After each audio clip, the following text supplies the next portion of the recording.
definitely excited to be here.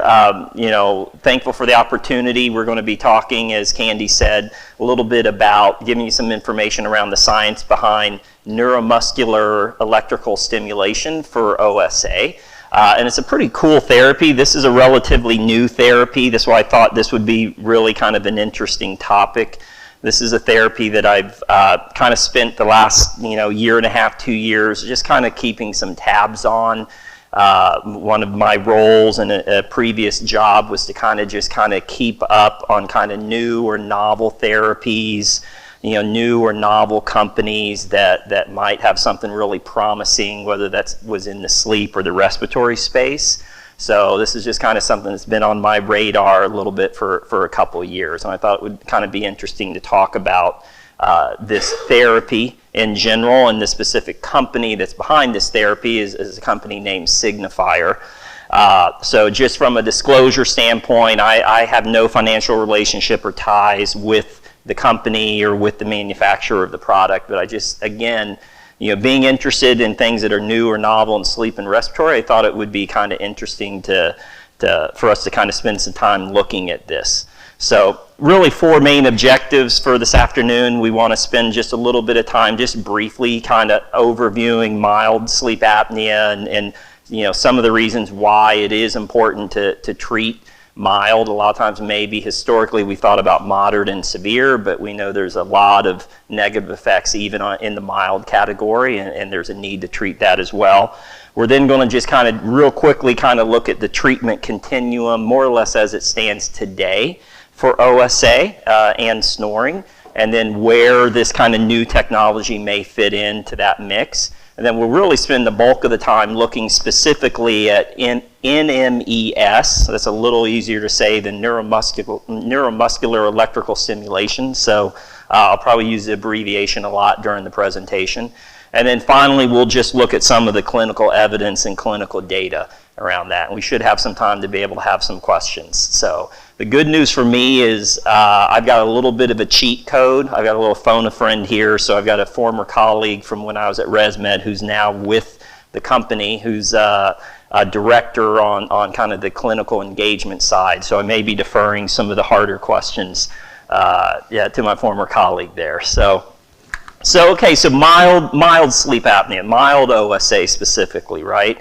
So we know now that mild OSA really does require treatment. That's not really anything new, but a lot of the more recent studies out there looking at the need to treat OSA and looking at a lot of the negative issues that occur with OSA, have been able to show that even mild, over time, there's serious effects. And when we look at prevalence when it comes to OSA, we know that in the US, there's about 54 million adults that have OSA in general. And then if we kind of break that down, there's about 30 million of those 54 that would fall into that mild category. So it's about 55% of your overall OSA patient base actually fall into the quote-unquote mild category. And that really tracks both in the US as well as kind of globally. So back in like 2018, 2017, there was a big global prevalence study kind of looking at the prevalence and the burden of OSA around the world, and the estimate was there was about 1 billion people worldwide that have OSA is the latest estimate. But again, about 55% of those would fall into that quote-unquote mild category from an event count standpoint. So, and that's another reason why I think this is a really interesting technology to look at, is because I don't know what you guys' opinions are, but mine as a formerly active sleep tech, I just always know that a lot of times those mild patients were the hardest ones to treat, right? At least from a long-term adherence and compliance. So I think this is kind of an area where it's really kind of ripe for some sort of innovation and something, not every mild patient is going to adapt the PAP, as we know. So. But again, we know that when it comes to mild OSA, a lot of the long-term negative effects of that mild OSA are really just as serious as it is for those patients that may be more moderate or severe. So we know that there's data out there now talking about poor quality of life over time for patients with mild OSA. that risk around developing hypertension that we've known about for a while in the moderate and severe category. There's really good data out there to show that that also occurs in the mild patient category as well. In fact, 224% increased risk, really significant.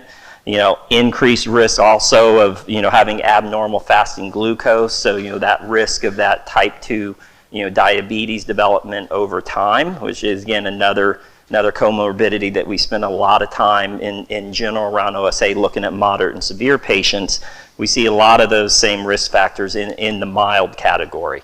Again, 83% more likely to be diagnosed with diabetes. And then, interestingly, kind of the longer term studies showing that over time, a lot of times it doesn't just stay as mild. Like anything else, it kind of starts to, snowball, and, the risk and the likelihood of potentially devolving into moderate or severe over time increases, over the lifespan of the patient if it's untreated. So a lot of reasons to be paying attention to it. And also just because of the sheer size of the number of patients that fall into that category. So if we look at kind of the current treatment continuum, and how we treat OSA patients today, obviously, if we're talking about mild OSA, even kind of primary snoring, you have that opportunity for some of the positional therapy devices. So we know that those work, and those can work, in some cases all the way into kind of that mid-moderate stage. It may not completely eliminate it from the moderate, but it could be used as kind of a combo therapy if needed as well. Oral appliances, obviously, we've seen a growth in those over the years. Really, the past 10 years, we've seen more and more use and application of the oral. Sorry, okay. And obviously, we still know a lot of data around that is showing treatment for mild, or if someone refuses PAP in one of the more severe, like moderate categories, we can use that oral appliance. But still to this day, PAP really is that gold standard, right? So we know that PAP for those moderate to severe and, a mild patient with comorbidities, it really is looked at, still in a lot of cases is that first line treatment. Let's try them on PAP. See if they can tolerate it, see if they can be adherent to it, and then if not, maybe we look at some other therapies. And I'm not saying that's a wrong approach, but it was interesting, a few years ago, I was listening to a sleep physician at a conference, and this was about the time you were starting to see, oral appliances start to become used a little more often here in the U.S., and he was on the stage as kind of a proponent of using it, obviously, and which was a good thing. But he was really just lamenting the fact that for so many years prior, the only tool they had as sleep docs in the toolbox was PAP. And that, not that that's bad, there's a lot of positive benefits for it. But at that point, if you couldn't tolerate PAP or weren't willing to tolerate it, then there weren't a lot of other options for you. So he used that analogy of, if the only tool you have in your hand is a hammer, at your disposal, then the whole world looks like nails to you. You're just going to use that single tool over and over again, whether it's the right tool to use or not, in certain cases. And then obviously now we're seeing some of the implanted devices out there, right? So, the nerve stimulators, so the Inspires. So I know Inspire is, one of our exhibitors today. If you haven't had a chance to take a look at that, definitely stop by their booth. And for some of those patients as well, those moderate to severe OSAers that are just not able to tolerate PAP, that could be an option from an implantable standpoint. And I do have to take off the clinical hat and just put on the marketing and sales hat. They've done a great job from a sales and marketing standpoint. I'm sure some of you guys have seen some of those TV commercials for Inspire. They've done a really good job of targeting that audience, talking about the ease of use, talking about how it takes away all of the hurdles that maybe someone that tried and failed PAP, had previously. So they've done a really good job of promoting that therapy. And for some patients, it's definitely an option they should definitely look at. But today we want to kind of talk about, the title there, and this is, an intraoral neuromuscular electrical stimulation device. So the brand name or the product name is Excite OSA. So that's the actual name of the current product, and that's from a company called Signifier. And it's a really interesting device in that, and we'll get into it here a little bit, but it's really targeted towards primary snoring in that mild OSA population currently. There's currently some ongoing trials that's being done to look to see how far out into the moderate, and or potentially even severe OSA stage that device can be used. But for right now, where there's been some really encouraging and good clinical data and where it's being recommended to be used for is that chronic primary snoring patient and or mild OSA. So let's talk a little bit about it. But before we get into the device itself, we're going to do something fun for the RTs or the sleep techs. We're going to get in the DeLorean and go back to like first year of sleep tech school or RT school, and we're going to talk a little bit anatomy, right? So we're going to talk just a little bit about the genioglossus muscle, right? So a lot of this is probably stuff you already know, where it's back there, from school and everything. Obviously, it's the largest of the pharyngeal dilator muscles, right? So, and we've got a little cross section here. We can see where it kind of inserts into the tongue. It helps to dilate and stiffen that upper airway. And we know that it activates in response to a few different things like negative pressure, various chemical stimuli, various wake sleep states as well. And then obviously, while it's really the primary, it works in conjunction with several of the other dilator muscles to help keep that upper airway stable and open. So that's really what they're trying to target with this therapy, is that genioglossus muscle. So when it comes to the actual physiology of OSA itself, we know that genioglossus plays a really critical role. So we already talked about it's the largest of those dilator muscles. It's been found to be what they call necessary and sufficient for maintaining that upper airway patency. So that muscle is critical, and if we had to say there's only one, but that's probably the most critical of those muscles to keep that airway patency. So, and then like all other skeletal muscles, it really consists of a few different types of fibers. So at a broad category level, you've got your slow twitch and your fast twitch fibers, and then even in the fast twitch category, you've got a couple different versions of fast twitch. So again, we think about this not just for the genioglossus, but for skeletal muscle in general. That slow twitch muscle, that type 1. Think about that. That's the muscle that the classic example is running a marathon. You're really utilizing those slow twitch muscle fibers. So with that type of fiber, you've got typically low force. So there's not a lot of force generated per se by those muscles, but there's a really high level of endurance. So again, that analogy of being able to run a marathon and those muscles being able to work properly and sustain properly. Not only running a marathon, think about the muscles we use on a daily basis for posture. Those are examples of slow twitch muscles that have a lot of endurance and can work for a real long time and be activated for a real long time. Then we kind of get into the fast twitch muscles. We have the type 2A that's listed there. So those are going to kind of be opposite. A type 2A is going to be able to generate a significant amount of force, but it's going to have, it's going to be quick to fatigue, basically. So its endurance is going to be limited. So the example we talk about with that is think about running a 400-meter race, right? So you've got to have some force, but your endurance, is only going to be somewhat limited. Or if you work out and lift weights, think about lifting a weight that's well below the maximum, but doing a lot of reps with that weight. That's going to be your type 2A muscle fiber. And then the type 2B is going to be capable of generating even more force, but it's going to be even quicker to fatigue.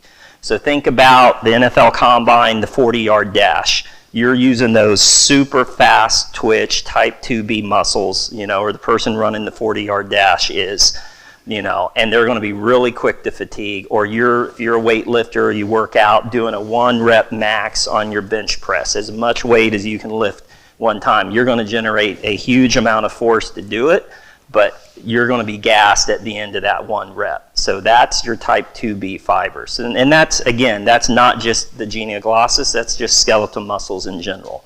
So what do we know again about that? So what's interesting, some of these physiology studies that have been done kind of historically, even before the development of the therapy, what it's tended to notice is that when you looked at the genioglossus within OSA patients, they had an increase in those type 2 fibers. So again, the fast twitch, but that didn't have, very good endurance. So they fatigued very quickly. And they had a decrease in those fibers, the type 1, where you had a lot of the endurance. So think about that. That muscle, that genioglossus would fatigue quickly, and there was a lot more of that type of fiber in the genioglossus of these OSA patients. So if you think about the ability of that muscle to collapse and the airway, to be occluded. So interesting that they found that, and so that led to some further research around this and looking at the muscle fibers, and again, they found that corresponded to, fatigability in the fibers. And then they also found that both the fiber composition and the function appeared to be able to be reversible if you treated the OSA. So if you treated the OSA, you could change both the composition and the function of those fibers, so you could start to develop more of those type 1 fibers that had the greater endurance and decrease some of those fast twitch that tended to fatigue more easily. So I think that really kind of started this thought process about, wait a minute, there's a way that we can affect that muscle that could really have a positive effect on overall airway patency long term. So some further studies were done that were looking at both the strength of the muscle as well as the endurance in both, in OSA patients. And again, they were showing that, the strength was increased, the muscle strength was increased, but the endurance was decreased. So again, just kind of proving that point that, okay, we've got a problem with that muscle that we need for upper airway stability, in the presence of OSA, being able to stay stable and endure throughout the night from a stability standpoint. So another study was looking here at what they call the muscle fiber conduction velocity, right? So that's a mouthful. So basically, how fast does that signal travel, that electrical signal travel through that muscle fiber that would result in a contraction of that muscle. So again, what they were able to see here is, that speed was different in patients that had OSA versus controlled groups that were non-OSA. And they were measuring that with a special fit, like basically like a retainer type of EMG electrode that was placed on the tongue surface. They could measure the speed of the conduction through the muscle fiber. So, and they were able, again, to see a real distinct difference there. And so, again, it kind of all led to this thought process that there's potential here that we can change the composition of that muscle fiber within the genioglossus, which would, over time, increase the overall endurance that the muscle has. So, what I've got here on this next slide coming up is just a quick little video, an overview video, and we should have audio hopefully here for that. It's just about 2.5 minute video. It's a really good mechanism of action video, does a great job, and it saves me about 10 minutes time of explaining it to you guys being able to see the video. Yeah. That's why you do a trial run. So. Obstructive sleep apnea refers to the repeated collapse of the airway during sleep, caused by a relaxation of the upper airway dilator muscles. This leads to a narrowing of the pharynx and reduced airflow. The extrinsic and intrinsic muscles of the tongue are a major factor in OSA due to their significance in the upper airway. The tongue muscles, particularly the large genioglossus, rapidly lose responsiveness to stimulation, which can significantly contribute to upper airway obstruction before arousal. Despite their strength, upper airway muscles in OSA patients commonly lack endurance. Due to aging, lifestyle, or other factors, The upper airway muscle fibers may transform from the high-endurance, low-twitch force types 1 and 2A to the low-endurance, high-twitch force type 2B. With the aim of improving endurance of the upper airway dilatory muscles, Excite OSA provides a novel daytime therapy for patients with mild OSA and primary snoring. The compact device supplies low-frequency neuromuscular electrical stimulation, NMES, via 4 electrodes that rest directly on the tongue, stimulating the upper airway muscles. Simple and comfortable to use, the daytime therapy requires only 20 minutes of NMES each day to increase responsiveness and prevent excessive relaxation of the tongue muscles during sleep. According to clinical research in skeletal muscle stimulation, NMES has been shown to result in a change in myofibrillar protein expression to induce a phenotype shift from fatigue-prone to fatigue-resistant fibers with the strengthening of the cytoskeleton. In summary, Excite OSA's innovative, clinically proven daytime therapy trains the tongue and upper airway muscles to be more resilient against mild OSA and snoring.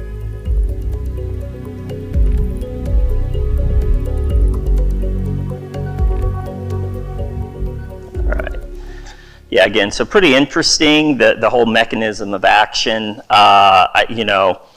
really encouraging to think about that. We'll dive into this here a little bit deeper.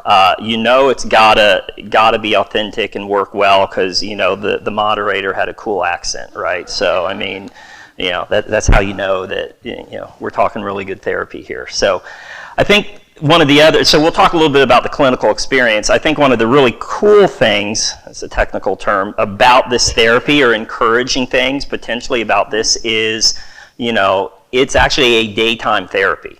So you're going to be using a daytime therapy to treat a nocturnal condition or disorder. So, from the idea of kind of, flipping the script, coming at this from a totally different perspective, it's pretty unique. Pretty encouraging. So again, as our cool voiceover guy was talking about, there's a therapy phase, right? So that kind of this clinical experience, and you have kind of 2 phases, to the therapy. You kind of have this initial phase, kind of this training phase, if you think of it this way, where you're using the device 20 minutes a day, just one time a day for 20 minutes, and you do that for 6 weeks straight, right? So think of it like getting on an exercise routine or an exercise regimen. So once a day, 20 minutes, every day for 6 weeks, then you can go to kind of more of a maintenance phase, and that's your long term, that's your phase 2. You can then dial that back to where, you're maybe only using it 2 or 3 times a week, depending on, what the need is, but at a minimum 2 times a week. Again, still about 20 minutes a session when you use it. So kind of an ongoing, again, think of it, we're talking about skeletal muscle at the end of the day. So you're really kind of training and working that muscle to a point of being improved, and it actually changes the composition of that fiber. And then you need to do some periodic maintenance with that, to keep that at that stage. So again, really interesting. Some of the patient testimonials of folks that have been on this, both in the US and Europe and Australia, really high patient satisfaction scores, really, kind of cool stories about folks that have used it. One guy was talking about, the thing I loved about it is I use it every day on my commute to work. I have, 40-minute drive, of course this is pre-COVID, had a 40-minute drive to work every day. I'd put the thing in my mouth for 20 minutes. I was the only one in the car, no one saw it. I didn't have a bed partner complaining about a noise or,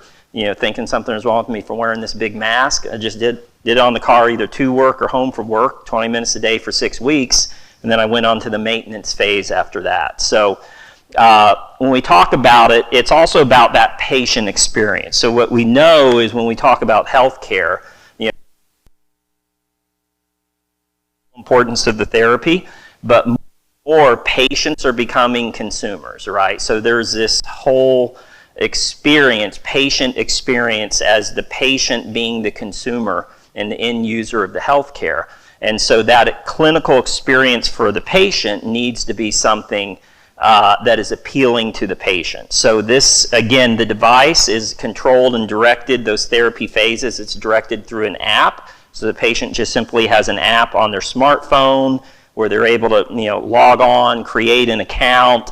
It kind of gives you some kind of welcome videos and some welcome instructions as you first start off on therapy, and then it really starts to kind of gamify the process for you. I don't know if you were in, any of the other lectures, maybe Dr. Landon's lecture probably. He's a big proponent of tech, digital health, this idea of patient engagement, the idea of as much as you can kind of gamify the process of treatment and therapy, you end up having higher engagement from patients over time and better adherence, And so very easy to use, very easy to set up, You put the device in your mouth, you start the session, through the smartphone app. It sends the electrical current stimulus, to the genioglossus muscle, and then it gives you that kind of countdown timer as the therapy is working through the course of that 20 minutes. So it makes it very easy to use. I always like to use the reference of, if you think about, who's done a great job at this, is Apple. How easy is it to buy an Apple product, whatever it is, get it, open the box, there's the little guide. A lot of times you don't even need the guide. You just hit the on button and it walks you through there. So a lot of this is really kind of taking from kind of that consumer experience, if you will, and bringing it into the healthcare field, and specifically to the OSA field, which is pretty exciting. So again, it personalizes it here. We've got a patient, pseudo patient named Lori. So it has that kind of personal outreach to the person. Has videos they can click on. Has a chat box there. So there's support available that they can if they want to text for chat support or get on a quick video call through the app. You have that capability especially as you're just getting started. So again, very consumer feel, but with a lot of education built in, and that ability to really try and hopefully ensure that you've got good adherence from the start. So, and then again, this idea of gamifying or setting goals that the patient can achieve. We can see here on the screen, it's giving them, hey, you've had 42 sessions overall, you've been using it for 55 days. So it gives them that almost, I don't know how many of you guys have a Peloton or any sort of kind of home equipment like that, where you have that subscription service, and it kind of, engages with the consumer that way. So they've done a really thoughtful job in designing this experience for the patient overall. So, and again, let's talk a little bit about those frequencies they were talking about on the mechanism of action video. So it's that 20-minute session, right, once a day. That 20-minute session is divided up into 4 5-minute time periods, right?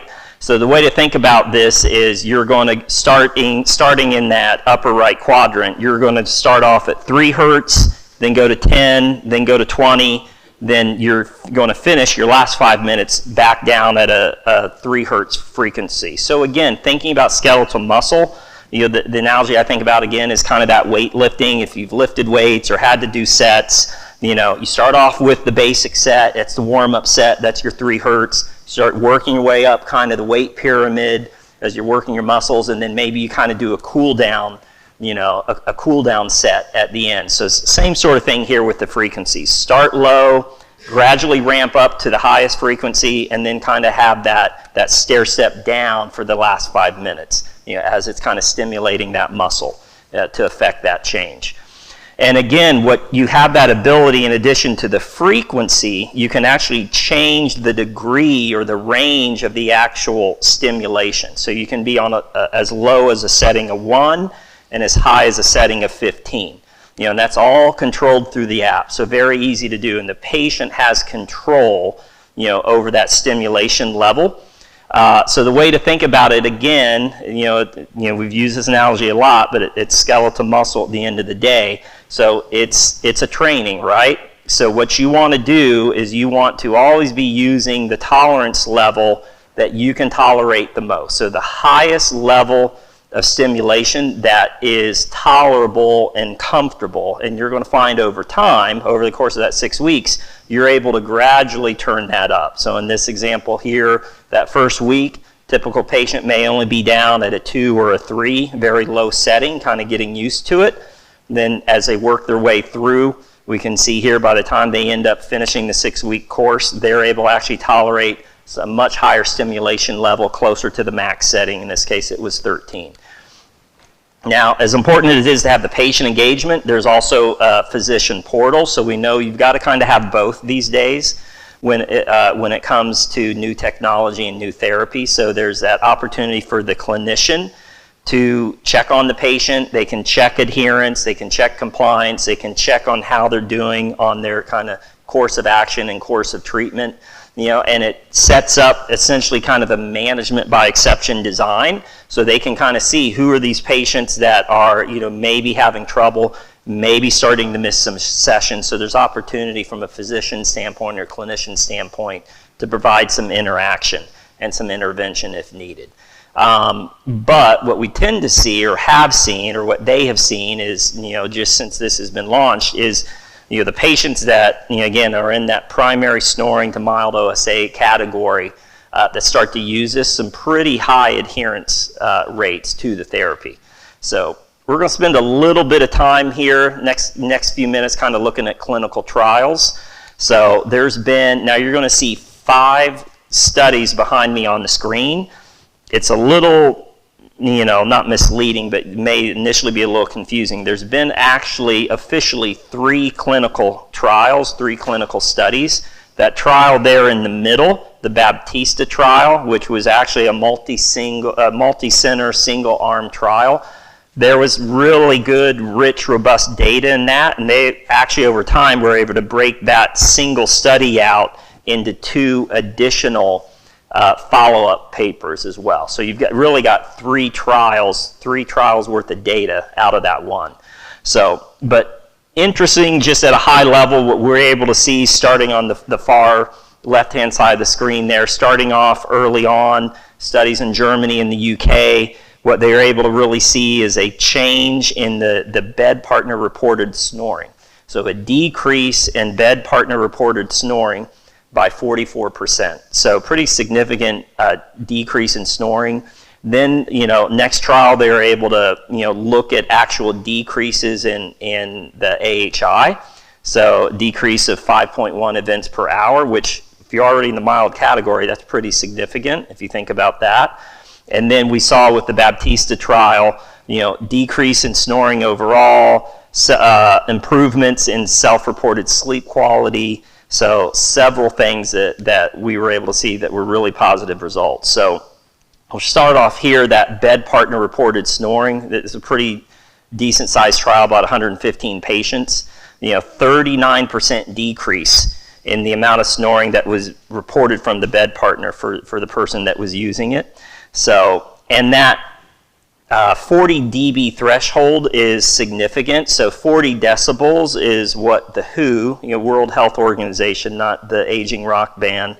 So it's what the WHO considers to kind of be, ambient noise pollution. So that would be kind of analogous to, noise on a, average residential street that you might hear if you're outside on an average residential street. That's about 40 decibels worth of noise. So, pretty significant snoring if you're in the bedroom from a decibel standpoint. So 47% decrease overall at a 40 decibel range. And then for those patients, the ones where, the wallpaper's coming off the wall, the pretty severe snoring from a decibel standpoint, even as much as a 34% decrease all the way up to the 50 decibel range. So those really, really powerful snorers saw a pretty significant decrease. So, and again, usage, 83% of the sessions overall were completed. So really good compliance out of this study. This one again, now this was looking at a subset. This was looking at 6, so in that previous study of 115 patients, you had about 65 of them that actually had mild OSA, and then the remainder were just, primary snoring patients. So then they looked at the 65 patients that had mild OSA, and then they looked at the actual AHI decrease. And so what they're able to show overall is, a decrease from an average AHI of about 10 down to about 6.8. But then what they noticed is there was kind of within that group of 65, there was a pretty significant subset, about 78% of them, so 51, that had a really robust response. So it went from almost 10.5 down to 5. So actually, technically the high end of normal, if you will. And so they kind of are looking at this group as, there seems to be a group of folks from the mild OSA side that really have robust response. So they kind of are labeling them as responders. And right now some of the research that's going on is what's some of the phenotype, what are some of the indicators within that group that maybe could be predictive of someone having even better future success before we even start therapy with them. So that's some things that are kind of being looked at now currently. So, and again, 46% of those mild OSAers actually ended up normalizing their AHI just by using the device again. So pretty cool, pretty interesting stuff overall. So this one was looking again at OSA severity. Is this one I already went? I think I might have hit the button again. So, all right, so here we're looking at, mechanism of action. This was looking at a clinical trial where they're looking at primary snoring or mild OSA, that had been diagnosed through a home sleep test. And again, they were finding that OSA, those that had OSA, they had a 57% reduction in their overall AHI. And that was over that 4 to 6 week period. So, and then again, they noticed that increase in that genioglossus muscle endurance. So again, that idea to kind of actually change the composition of the muscle fiber, which is pretty interesting, that resulted in that. So, adverse events, pretty nominal. I mean, pooling saliva, okay, yeah, you're going to experience that. You experience that with with an oral appliance as well, particularly in the beginning, right?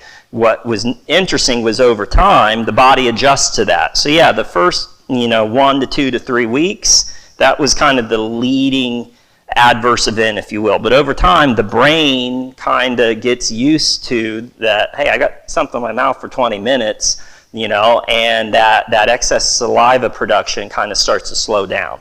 So, but, some tongue tingling, some filling sensitivity. Again, you've got an electrical current going to, the muscle in the base of your tongue. So there's going to be some tingling sensation, maybe a little bit of metallic taste. But what's interesting, again, is, pretty mild events, but as soon as the therapy stopped, that went away. So there wasn't anything that was lingering, and it wasn't really anything that on large scale prevented patients from being able to stick with the therapy. So this is kind of looking at things that are ongoing. This was updated as of June, so it's a couple, it's dated by just a few months, but there's some interesting studies underway, looking kind of, about 3 different studies still looking at that mild OSA category, looking at different aspects of that. But then there's also a larger study underway where they're actually looking at, hey, can we extend this into moderate OSA? Can we start to affect, and or is there an opportunity for maybe some sort of combo therapy here? Or maybe by using that, it doesn't completely eliminate the need for PAP, but, much like, when the oral appliances came out, people use them. You've got some folks that use it for combo therapy. They have an oral appliance, they still need PAP, but they don't have to be blasted at 18 or 19. They can be down at, 8, 9, or 10 and actually wear PAP. So same sort of thing that's being looked at here. So definitely interesting. The thing I would say is, right now there's only one device in this category, so that's why we spend a lot of time talking about that. So the hope is that, I didn't make it an infomercial for one specific product, but that's the thing about new technology is typically when things like this come out, there's a first mover advantage. And for a while, there's only one device or one therapy that fits in that box. So it's kind of hard to have a conversation about it without talking about the specific product. But I think the thing we'll see is if this continues over time through the trials to show positive benefit, we're going to see other forms of this therapy or similar therapy probably come on the market. One, because that OSA patient population, both in the US and globally, is just so large. I mean, it's 55% of all OSAers out there fall into this mild category that we know a lot of times are your toughest to get adherent long-term on PAP. You know, so there's a big clinical need, and again, it's this whole idea of, you know, mission and margin, or mission versus margin. So when there's that big of a need, that's also going to make a really big, you know, revenue and business case long term. And it just also adds another tool to the bag. And I think that's really what's most important for these patients with OSA, is you need options. There's not one magic therapy that everyone's going to be able to use. So having options to treat patients across the spectrum of the condition is really important. It's where we should be moving towards. So I'll kind of pause there. I've got about 5 minutes left. So any questions that probably I won't be able to answer, but my colleague actually from Signifier will be able to. So what was that? Perfect. You couldn't have teed it up better for Lori. Thanks. Cost and reimbursement. That's right.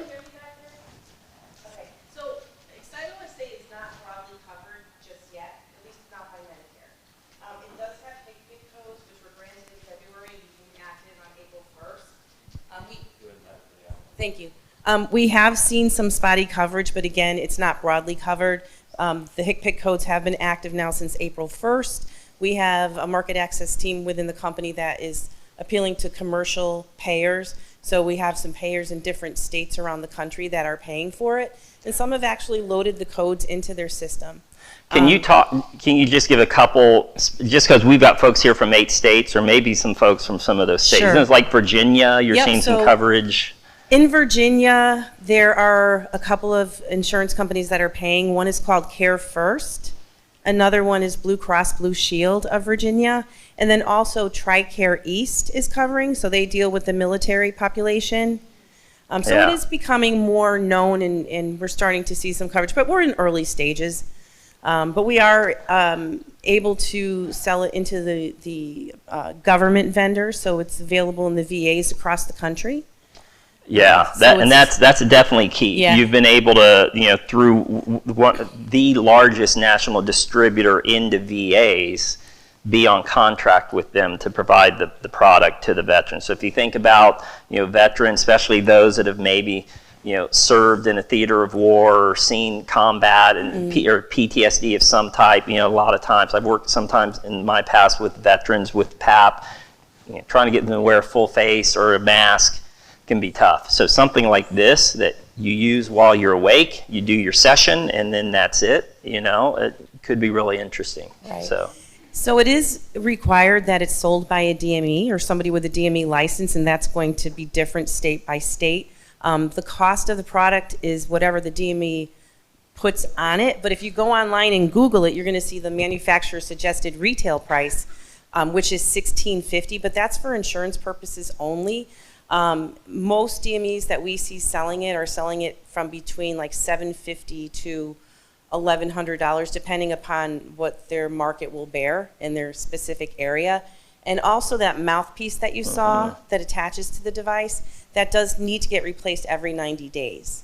It will deactivate after 90 days, and that's a mandate by the FDA. It's comparable. yeah, because there's your trailing revenue from a DME perspective, is that 90-day mouthpiece. Right. So Nobody asked what it feels like, so if I could just explain. Has everybody in the room ever had a muscle twitch? Like if you're working nights and your eye goes nuts? That's kind of what it feels like on your tongue. It doesn't feel shocky or anything like that. It just makes your muscles contract. we got a question in the back, and it's probably going to be for you. Okay.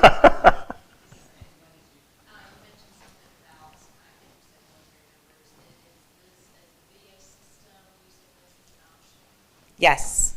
It's available to them through First Nation Group. Yeah. Yeah.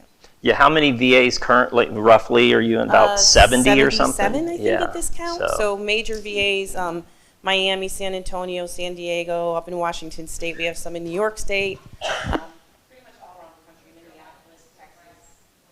any in North Carolina? Yes. We have Salisbury. Yeah, so Charlotte. Yeah, it's basically the Charlotte VA.